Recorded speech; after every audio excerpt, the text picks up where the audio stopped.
하나님 주시는 말씀 같이 보겠습니다. 다니엘 1장 8절과 9절만 읽도록 하겠습니다.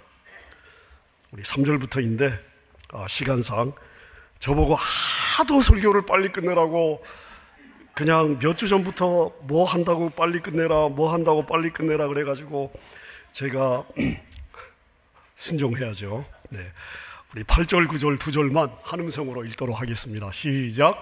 다니엘은 뜻을 정하여 왕의 음식과 그가 마시는 포도주로 자기를 더럽히지 아니하리라 하고 자기를 더럽히지 아니하도록 환관장에게 구하니 하나님이 다니엘로 하여금 환관장에게 은혜와 긍휼을 얻게 하신지라. 아멘. 아멘. 오늘 말씀은 우리 에즈마이아 파송 예배를 제가 염두에 두고 지난 몇 주 동안 우리 자녀들이 어떤 자녀가 되었으면 좋을까? 나는 이 에즈마이아 사역을 통해서 우리의 자녀들이 어떤 자녀로 성장하기를, 담임 목사로서 어떤 자녀로 성장하기를 원하는가? 이 에즈마이아 훈련을 받는 기간 동안에 우리의 자녀들의 삶에 뭐가 있으면 좋을까 하는 그러한 생각을 가지면서 묵상을 해보았습니다. 다니엘의 이야기입니다. 다니엘의 이야기.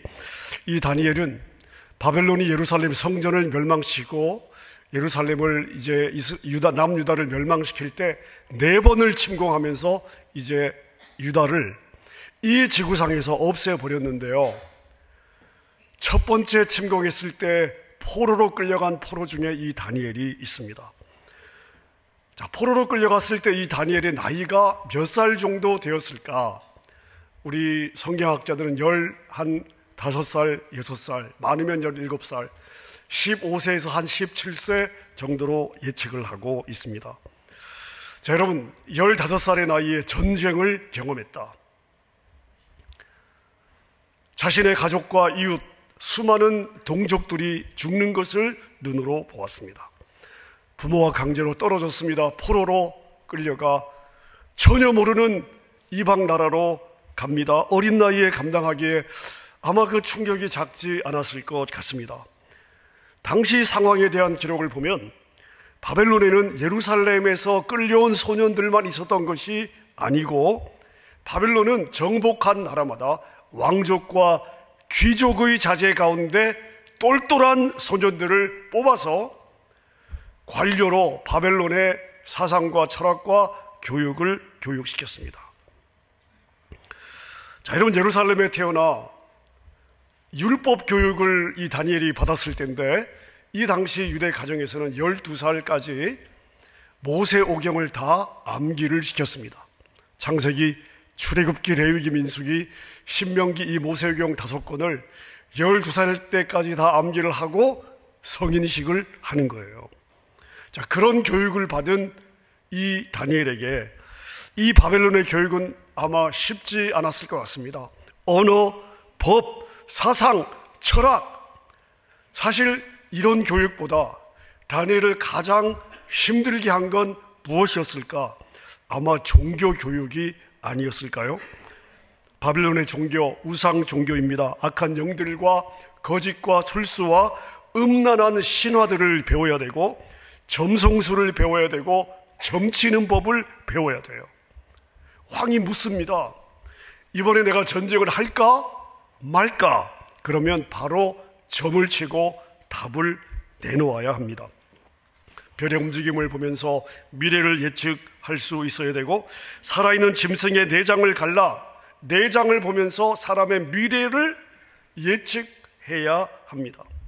이때 내장의 색깔과 내장의 온기와 모양을 보면서 사람의 미래를 예측하는 거예요. 여러분, 다니엘이 그걸 믿었을까요? 어떻게 믿을 수가 있습니까?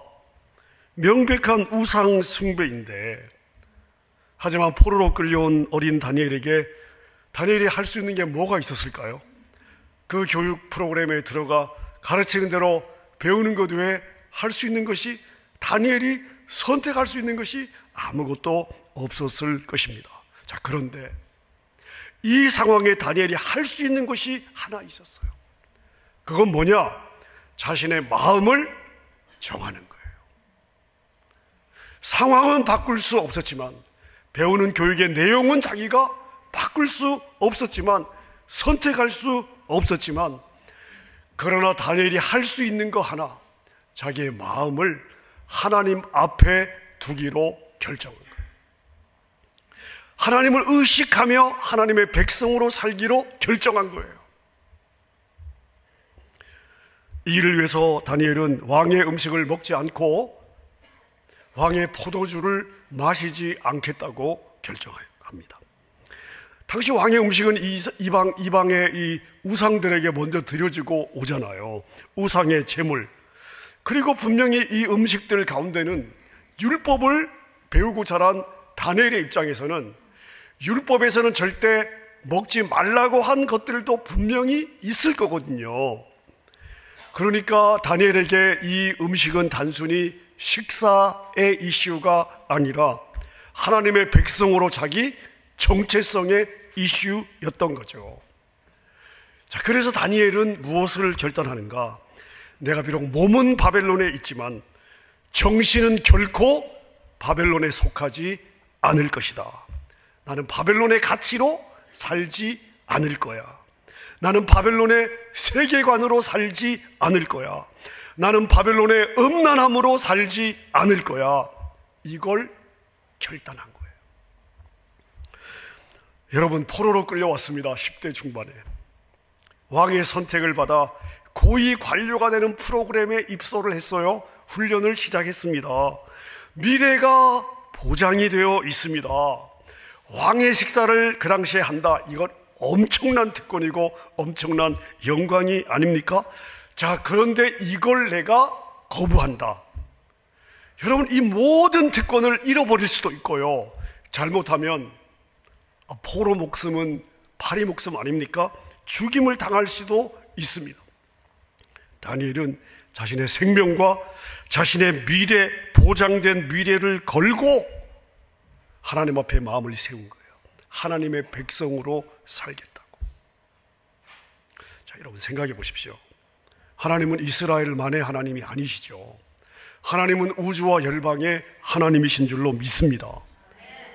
자, 여러분, 자기 백성이 하나님 앞에 마음을 두고 그 일을 위해서 내가 거룩과 정결을 지키고 하나님의 자녀로 살겠다고 결단하는데 하나님이 그냥 내버려 두시겠어요? 따라하겠습니다. 내버려 두실 리가 없다. 10분이 안 하셨어요. 우리 다시 한번 해봐요. 내버려 두실 리가 없다. 이걸 믿으셔야 돼요. 하나님이 내버려 두실 리가 없잖아요. 자, 그럼 하나님은 다니엘을 어떻게 대우하셨을까요? 여러분, 다니엘의 그 이후의 삶은 저는 이 어린 나이에 지금 바로 이 선택, 하나님 앞에 마음을 두기로 결정한 이 다니엘의 결정에 대한 하나님의 은혜의 삶이었다. 여러분, 저는 지난 몇 주 동안 오늘 말씀을 묵상을 하면서 이 에즈마야 파송 예배를 준비하면서 에즈마로 파송되는 우리 자녀들의 삶에 어떤 일이 있기를 담임 목사로서 나는 기대하는가? 바로 우리 자녀들이 말씀을 배우는 과정에서, 열방을 섬기는 과정에서 자신들이 다니는 여정 속에 다니엘의 이 결단이 있었으면 좋겠다. 저는 그런 마음의 소원을 가지고 지난 몇 주 동안 이 말씀을 묵상을 하면서 다니엘 전체가 12장인데요 읽고 전체를 한 번에 앉아서 12장을 읽고 또 읽으면서 이 어린 시절의 결단이 다니엘의 평생에 어떤 영향을 주었는가, 이 부분을 제가 묵상을 하면서요 4가지를 제가 한번 추려 보았습니다. 첫 번째는, 자, 다니엘이 왕의 음식 안 먹겠다고 환관장에게, 이 소년들을 교육하는 대장에게 요청하잖아요. 근데 이 환관장이, 여러분, 포로로 끌려온 소년 한두 명이에요? 그걸 왜 들어줘요? 귀찮게. 만약에 무슨 일이 있으면 자기 목이 날아가는 일을 왜 리스크를 거냐고요. 여러분 같으면 들어주겠어요? 구차나서라도 괜히 구차는 문제라도 생길까봐 아예 안 들어줄 거예요. 그게 세상의 지혜가 아닙니까?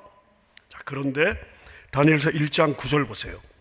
하나님이 다니엘로 하여금 환관장에게 은혜와 긍휼을 얻게 하신지라. 환관장의 마음이 열렸어요. 다니엘의 요청을 받아 주었어요. 그 마음을 누가 주었다? 하나님이 준 거예요. 여러분, 이 사건을 통해 다니엘은 무엇을 배웠을까요? 내가 하나님의 백성으로 살기로 결단하면 하나님이 절대 안 내버려 두시는구나. 하나님은 이 불가능한 상황에서도 물꼬를 열어주시는구나. 여러분, 어린 시절의 이 다니엘의 결단은요, 이 결단을 통해 다니엘은 내가 하나님을 내 중심에 두고 하나님을 내 삶의 우선순위에 둔다면 하나님은 나를 위해 일하시는구나. 사람의 마음을 움직여주시는구나.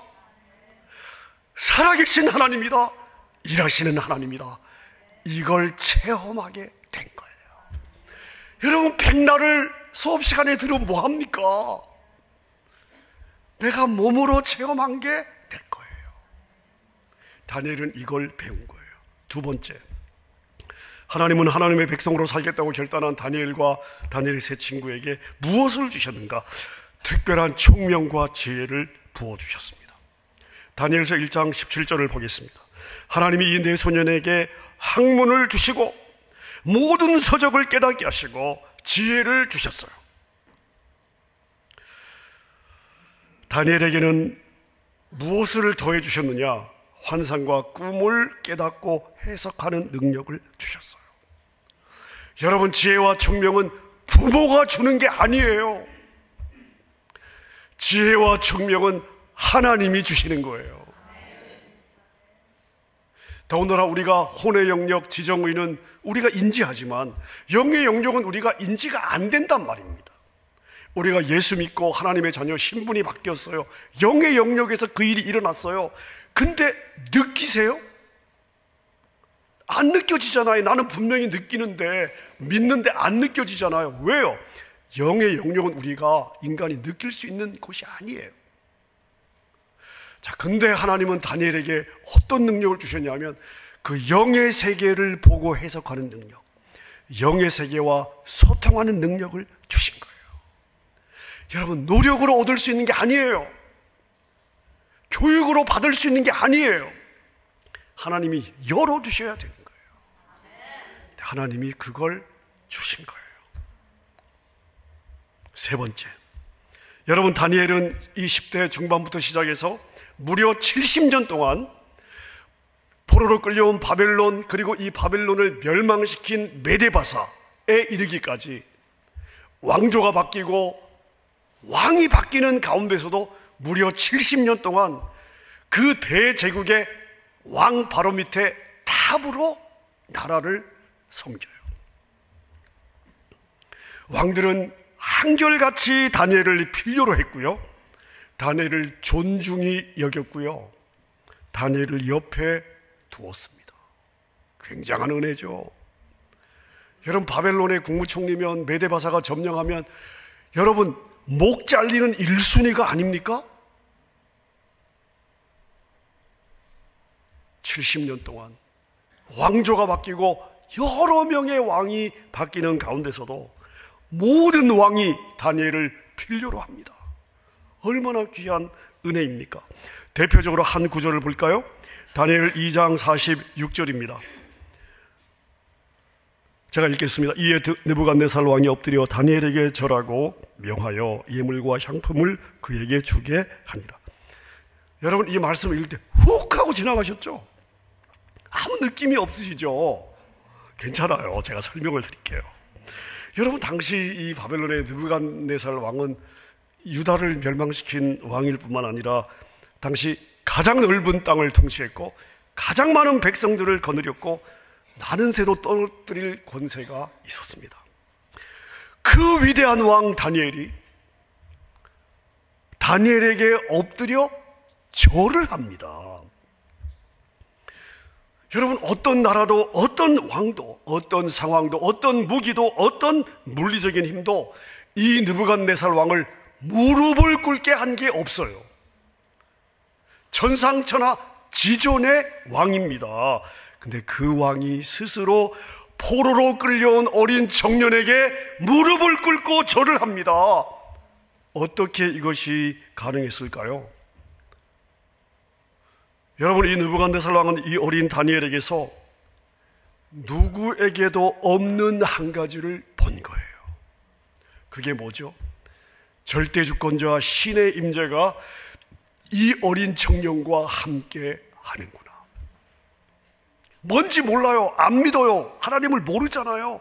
자, 그런 불신자 느부갓네살 왕의 눈에 뭔가 설명이 안 되는 신적인 임재가 이 어린 청년과 함께한다. 이걸 본 거예요. 자신의 마음을 하나님 앞에 두기로 결정한 다니엘을, 하나님은 다니엘의 그 중심을 받으셨고요, 다니엘의 삶을 이렇게 귀하게 세우신 거예요. 자, 네 번째. 자, 다니엘의 결단이 다니엘의 삶에 준 또 하나의 중요한 사건이 있습니다. 여러분, 다니엘이 사자굴에 들어간 다니엘서 6장의 말씀,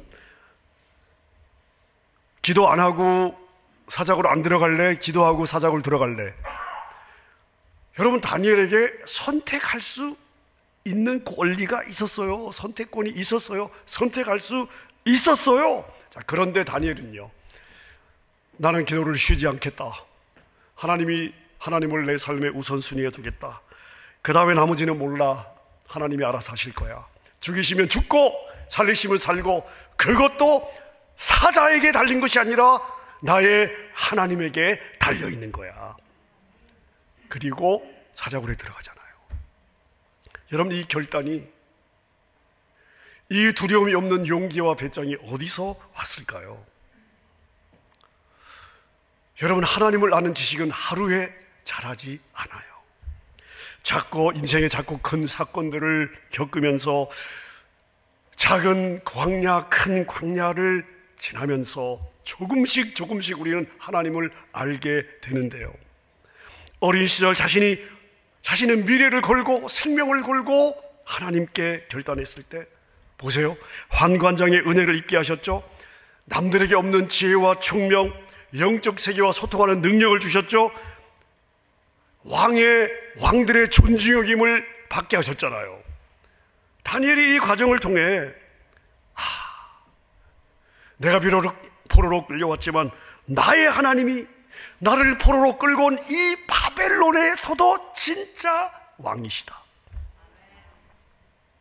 이걸 눈으로 생생하게, 몸으로 생생하게 체험하면서 왔잖아요. 근데 사자가 두려워요? 하나님이 사자를 일단 만들고 나시면 통제가 안 되나요? 하나님이 사자를 통제를 못 하세요? 우리가 믿는 하나님은 그 정도밖에 안 되십니까? 만들고 나면 이제 완전히 아웃 오브 컨트롤이에요? 살고 죽는 것이 사자에게 달려있어요? 아니잖아요. 하나님을 경험하며 지내온 다니엘의 여정이, 내가 살고 죽는 것이 사자에게 달린 것이 아니라 하나님께 달려있다는 것을 알았기 때문에 하나님께 기도하는 걸 멈추지 않은 거예요. 결단이 다니엘의 평생을 이렇게 만들어 간 거예요. 위대한 영적인 사람으로 빌드업 시켜 나간 거예요. 여러분, 이 시대가 바빌론과 너무 비슷하지 않습니까? 믿음으로 살기가 너무 어렵고요, 우리를 유혹하는 것이 너무나 많습니다. 조금만 타협하면 되잖아. 이 정도는 타협해도 되잖아. 여러분, 우리는 늘 이런 속삭임 속에 살고 있습니다. 타협하지 않으면 나만 손해볼 것 같은 그런 분위기와 문화가 아닙니까? 근데 여러분, 하나님은 어떤 사람을 찾으실까요? 비록 두 발이 이 땅에 딛고 있지만 이 땅에 속해 살지 않기로, 이 땅에 속하지 않기로 그 마음을 정한 그 사람, 자신의 마음을 하나님을 의식하며 하나님을 생각하며 우리 하나님이 무엇을 기뻐하실까를 생각하며 그 길을 따라가기로 결정한 사람, 여러분, 그 마음을 하나님이 얼마나 기쁘게 받으시겠습니까? 자신의 이익과 편안함이 기준이 아니라 하나님의 마음을 삶의 우선순위로 삼는 사람. 여러분, 하나님의 나라는 탁월한 사람에 의해 세워지는 것이 아니라 이 세상과 다르게 살기로 결단한 그 한 사람에게 임하시는, 그 사람을 통해 역사하시는 우리 하나님의 일하심으로 세워지는 거예요. 여러분, 우리 하나님이 그러지 않겠습니까? 너에게 필요한 은혜는 교수가 주는 것이 아니야. 너에게 필요한 은혜는 너의 사업 파트너가 주는 것이 아니야. 너의 미래는 지금 너의 목줄을 쥐고 있는 것 같은 거기 사장님이 주는 것이 아니야. 너에게 필요한 은혜와 긍휼과 생명과 능력은 오직 내가 주는 거야. 여러분, 그래서 성경을 보세요. 우리 하나님이 우리에게 뭐라고 말씀하세요? 네가 나를 존중하면 내가 너를 존중할 거야. 여러분, 그렇다면 오늘 누가 나의 계획과 편안한 보장된 미래를 내려놓고 우리의 왕 앞에 무릎을 꿇으시겠습니까? 하나님이 나의 진정한 왕이십니다. 하나님의 말씀이 내 생각과 다르다 할지라도, 내 자존심을 내려놔야 한다 할지라도, 내가 비록 손해를 본다 할지라도 하나님이 기뻐하시는 그 길을 제가 선택하겠습니다. 여러분, 저는 오늘 열방을 향해 에즈마이로 파송받는 우리 자녀들에게 이런 결단이 있으면 좋겠어요. 우리 아이들 깨끗하고 마음이 깨끗하고 순수한 이 시기에 하나님 앞에 자신의 마음을 맞부딪히는 경험이 있다면 하나님이 그 여정을 이끌어 가실 거예요. 여정에 복된 만남들을 주셔서 그릇을 넓히시고 삶의 물꼬를 여시고 진로를 책임지실 것이고, 세상의 아이들이 갖지 못한 지혜와 영감과 통찰력과 리더십을 주실 뿐만 아니라 영적인 세계를 소통할 수 있는 능력도 주실 거예요. 깊은 영성의 사람으로 만들어 가실 거예요. 사랑하는 부모님들, 여러분의 자녀들이 제2의 다니엘이 될 수 있도록 기도해 주십시오. 사랑하는 성도님들, 우리 자녀들 중에 제2의 제3의 다니엘이 나올 수 있도록 기도해 주십시오. 이 미국과 열방에 영향을 주는 세상에 감당할 수 없는 그릇의 사람이 나올 수 있도록 기도해 주십시오. 우리 에즈마야 사역과 학교 사역이 이러한 위대한 다니엘들을 배출할 수 있도록 기도해 주십시오. 여러분, 기도해 주시고 마음껏 사역하도록 후원해 주십시오. 여러분, 하나님은 항상 공동체의 결집된 마음이 하나로 모아졌느냐, 공동체가 한 마음으로 원하느냐, 한 마음으로 사모하는가, 공동체가 한 마음으로 이 일을 지원하느냐, 하나님 이거 아주 중요하게 보십니다. 성경을 보세요. 여러분, 그 공동체가 하나님 앞에 함께 마음을 결단할 때 하나님이 항상 그 자리에 임재하시고요, 그 결단을 받아주셨어요. 여러분, 그 자리에 있는 사람들의 마음이 다 똑같았을까요? 여러분, 절대 그렇지 않았을 것입니다. 그러나 몸이 그 자리에 와서 결단하는 그 자리에서 함께 마음을 모아갈 때 하나님이 그 공동체에 복을 주시고 회복을 주시고 부흥을 주셨어요. 여러분, 그래 제가 부탁을 드립니다. 장로님들, 우리 순장 수모님들, 안수 집사님들, 권사님들 부탁드립니다. 여러분, 큰 돈이 아니어도 돼요. 5불도 좋아요, 10불도 좋아요, 50불, 100불이라도 에즈마야 선교 우리 아이들을 위해서 후원해 주십시오. 여러분, 제가 여러분의 돈이 필요한 게 아니에요. 여러분의 결집된 마음이 필요합니다. 여러분, 마음이 가는 곳에 물질이 아니죠. 돈이 가는 곳에 마음이 가잖아요. 제가 그냥 정신이 헷갈려가지고 말도 막. 물질에 가면 마음이 가는 거예요. 여러분, 단 10불도 내가 헌금하지 않는 마음과 그 10불을 주님께 드리며 이 예물이 오병이어로 쓰임받기를 축복하고 드리는 마음, 여러분, 이게 우리 자녀들 이 2달 동안의 선교에 같은 마음이겠어요? 온 성도들이 마음을 결집해 열방에 나가 복음을 증거한 우리의 자녀들을 품고 매일 기도한다면 여러분, 열방의 현장에서 위대한 역사가 일어날 뿐만 아니라 그 일에 쓰임받는 우리의 자녀들이 나의 하나님이 이렇게 일하시는구나, 생생하게 살아있는 하나님을 체험하는 기회가 되는 거예요. 온 성도들의 마음이 하나로 주님을 사모할 때 기적의 역사가 일어나는 줄로 믿습니다. 여러분, 저는요 확신합니다.